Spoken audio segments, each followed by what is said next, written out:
ছলনার আশ্রয় নিয়ে অন্যের বিশ্বাস নষ্ট করার অধিকার কোনো নাগরিকের নেই।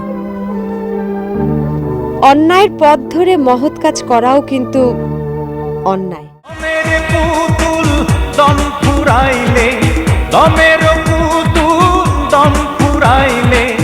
হয় যে মাটির বেলা আসলে নাই যে কারো বেলা, আসলে নাই যে কারো বেলা, আসলে নাই যে কারো বেলা।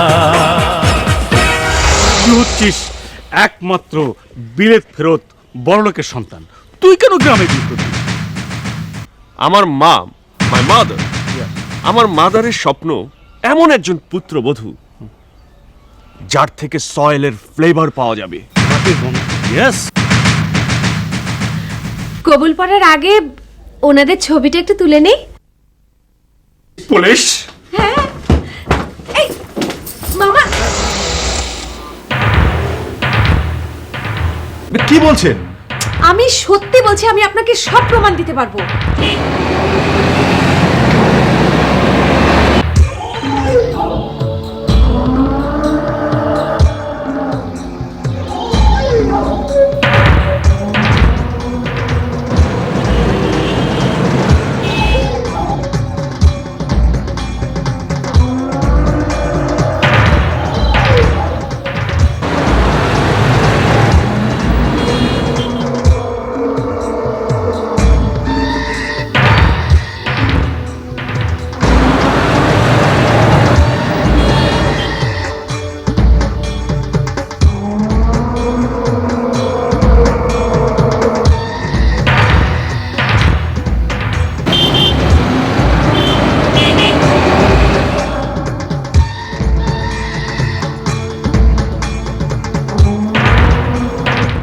তাড়াতাড়ি বেশি আবার তাড়াতাড়ি নাই।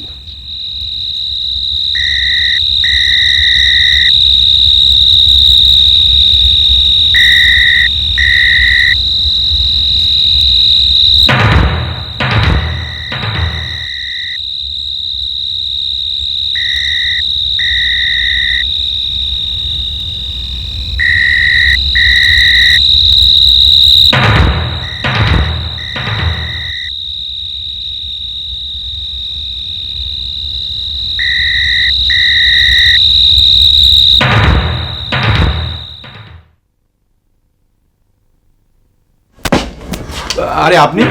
জি দাদা সাহেব, সেদিন যে আমি আপনাকে ওই ভণ্ড পীরদের নিয়ে একটা ইনফরমেশন দিয়েছিলাম, মনে আছে তো? ওটা সত্য। আপনি ওদের অ্যারেস্ট করুন। সারা শহরের ছোট বড় সব লোক তার দরবারে গিয়ে মাথা ঠুকছে, আর আপনি আপনি কি বলছেন? না না, শেষ পর্যন্ত আমার চাকরিটা আমি হারাবো নাকি? আপনাকে কিচ্ছু হারাতে হবে না, বরঞ্চ এই ফ্রডগুলোকে ধরতে পারলে আপনার প্রমোশন হবে। আর আপনি বুঝতে পারছেন না কেন? সারাদিন গ্রামের লোকেরা এদেরকে যা দিচ্ছে, রাতের অন্ধকারে সব গায়েব হয়ে যাচ্ছে। এগুলো কোথায় যাচ্ছে, কি হচ্ছে, একবারও ভেবে দেখেছেন? রহস্যের বেড়া জাল থেকে সত্যকে বের করে আনতে দারোগা সাহেব, প্লিজ আপনি আমাকে হেল্প করুন। আপনার ফোর্স নিয়ে আপনি আমার সাথে চলুন এদেরকে অ্যারেস্ট করতে। তবে এখন নয়, গভীর রাতে আমি আপনাকে ইনফর্ম করব। ওকে ওকে, প্লিজ হেল্প করবেন। Thank you. ঠিক আছে।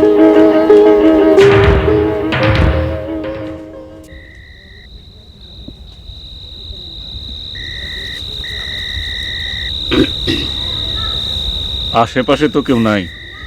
হ্যাঁ, আমিও তো কাউকে দেখতেছি না। ওই চল এক কাম করি, এই ফাটাটা শুদ্ধা এগুলি যা আছে লইয়া নদীর পাড়ে দোকানদারের কাছে তাড়াতাড়ি বেশি আবার তাড়াতাড়ি নাই।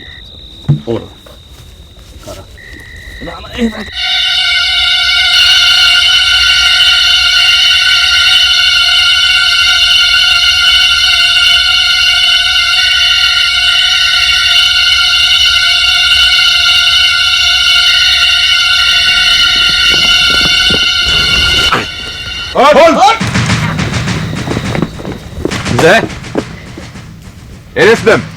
Handcuff লাগাও। কি কয়?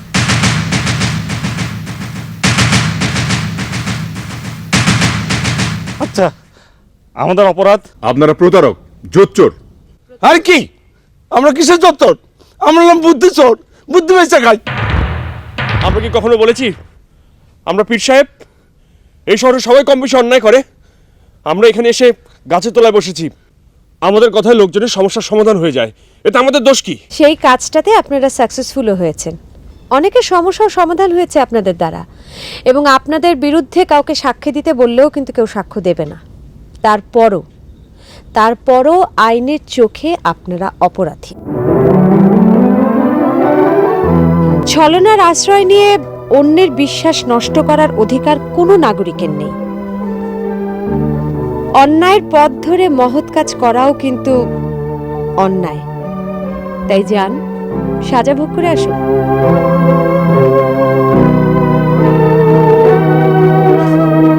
আরেকটা কথা, আপনাদের কথা মানে আপনাদের এই ঘটনার কথা আমি আমার পত্রিকায় লিখব, কারণ আমাদের দেশে অনেক শিক্ষিত যুবক আছে যারা বেকারত্বের কারণে এরকম ছলনার আশ্রয় নিতে বাধ্য হচ্ছে। আশা করি আপনাদের এই রিপোর্টটা ছাপা হলে সেটার অবসান ঘটবে। জেল থেকে বেরিয়ে এসে নকল বরার সাজার চেষ্টা করবেন না যেন। সত্যিকারে বর্ষে যে আসবেন, দেখবেন কেউ না কেউ আপনার জন্য নিশ্চয়ই অপেক্ষায় থাকবে। এবার মনে হয় সত্যি সত্যি একটা ঘটকালি করতে হবে। এই চল তাড়াতাড়ি জেলে যাই, জেলের থেকে তাড়াতাড়ি বাইরে আসি। আচ্ছা, জেলে না গেলে হয় না? আর না, আর একটা বিয়ের সাথে ব্যাপার আছে না, তাতে চল চল। যান।